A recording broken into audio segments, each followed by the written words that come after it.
Oo nga naman. Kung ako nga naman si Vice President Sara Duterte, bakit pa ako a-attend sa mini trial ni House Justice Committee Jinky Luisto kung pwede naman akong mag-file ng certiorari para nga po makahingi ng temporary restraining order dito nga po sa Supreme Court. So, choice ni Vice President Sara Duterte whether she attended or not. Kasi, yung House of Representatives, para silang magsisilbing fiscal dyan. So, syempre, dahil sila yung magsisilbing parang pinaka-fiskalya, titimbangin nilang ebidensya. Paano nga kung itong si Sara Duterte ay hindi umattend? Syempre, walang pagbabasihan ang House Justice Committee sa mga complainants dahil hindi naman siya sumagot. Pero medyo mautak naman itong si Sara Duterte. Bakit? Bending dalo eh. So, sa madaling sabi, bakit ako a-attend dyan? Bakit ko susunugin ang sarili ko kung pwede naman akong humingi ng tulong dito nga po sa Supreme Court? Sa papaanong paraan dahil nilabag na naman po ang rule of law and yung due process. Yung rights ng due process. Tangin ng due process yan. Nung isang taon pa yan, hanggang ngayon, yan pa din yung panlaban ninyo. Punyeta, 16 na yung abogado ninyo. 16. 16 ang abogado ninyo. Tapos, yung magiging solusyon lang ninyo is dismiss ang impeachment. Sayang naman yung binayad mo, Sara. At sayang naman yung pagiging abogado mo sa papel kung hindi mo naman din nagagamit. Now, ang pwede nilang gawin ngayon mga minamahal is pwede naman nilang hindi kilalanin ang otoridad ng House Justice Committee.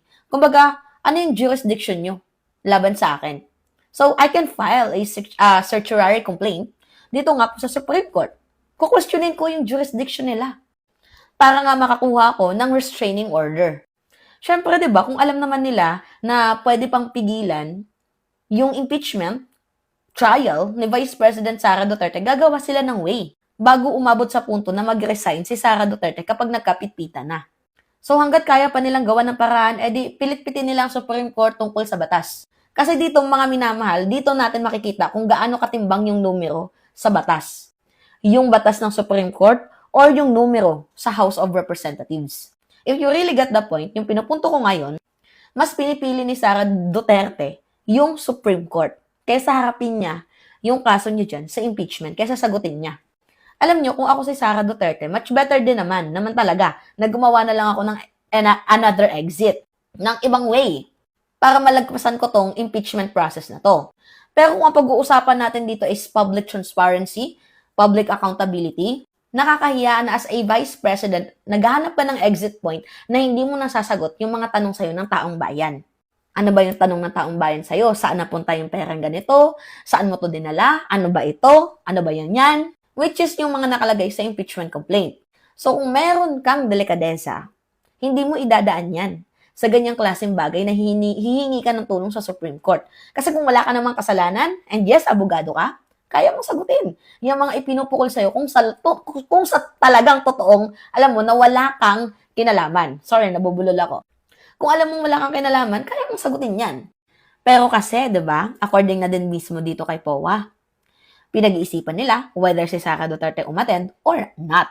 Kasi ito yung sinasabi ko sa inyo mga minamahal na calculated moves.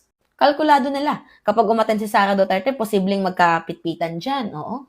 Posibleng malaglag ni Sara Duterte ang kanyang sarili. So, ayaw nilang umabot sa puntong ganun. So, ngayon, kung meron pa namang ibang other way, edi doon na lang sila sa other way. Which is, pinipili na naman nila mga minamahal na questionin. Ito nga pong rule of law and due process sa kanila. Like, ay, Vovo yarn. So, yun lang.